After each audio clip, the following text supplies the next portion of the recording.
Hello everyone and welcome back.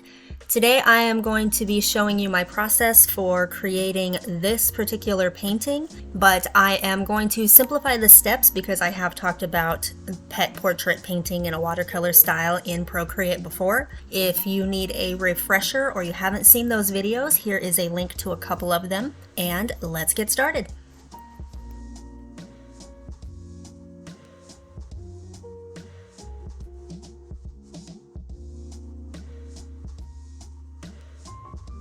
Okay, so the very first step that I start with is obviously pasting the reference photos that I'm going to be using and doing a structure sketch, which means just creating the basic shapes of the cat in this case that I am going to be drawing. Next step up is lowering the opacity of the structure sketch layer, creating a new layer, and then doing an actual quote-unquote sketch using the Peppermint pencil the Peppermint brush under sketching in Procreate. So you will see that that's what I'm doing here. And again, even the sketch layer that I do doesn't have a ton of detail in it. I've created, again, just very basic. Now I am finally going to start refining just a little bit the sketch that again, not doing a ton of details, but I do want to have the overall shape of the cat and some indication of fur, paws, the hind leg, things like that, so that you can actually see that it is not just a lump, it is a cat form.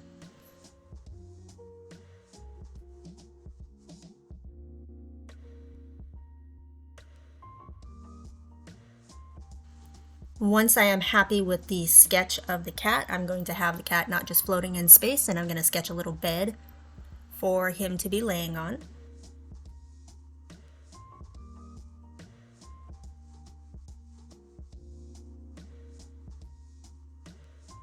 And finally, it is time to start painting. This time I actually started with the background or the border. Most of the time I will start with the animal or the person, the focal point of the picture, but I wanted to get an idea of where the border was going to be and how the cat was going to be coming out of the border before I started laying down my base colors.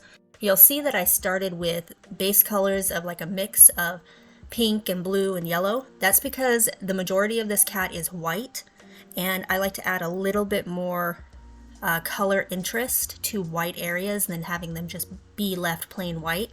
So I added a little bit of color variation, and most of that is going to fade into the background once you start building up shadows and other colors.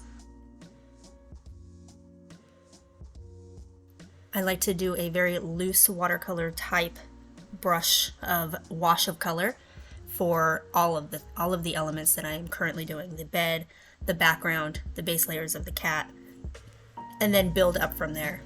And I'm also working in the background a little bit early in this piece because I want it to be in a little bit more harmony with everything else that I've laid down. A lot of the times if you save the background for last, it's going to end up clashing with with the subject of your painting. So I'm trying to work on sort of bounce back and forth between all of the different areas or elements of the painting so that they all kind of jive together the way I want them to. Now I'm doing some fine lining or some actual lines because I do like some lines to be in the painting, but I don't want them to overpower the painting.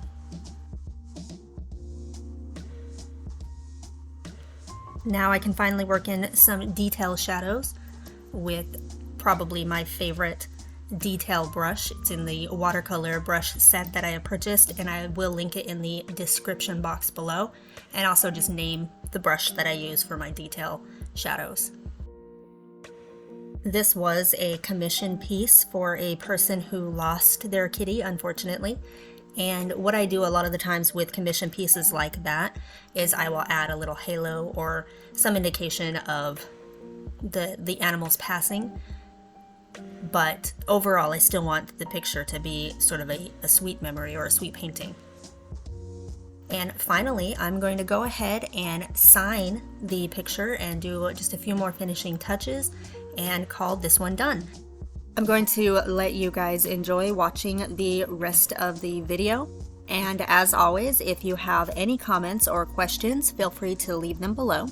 And thanks for watching.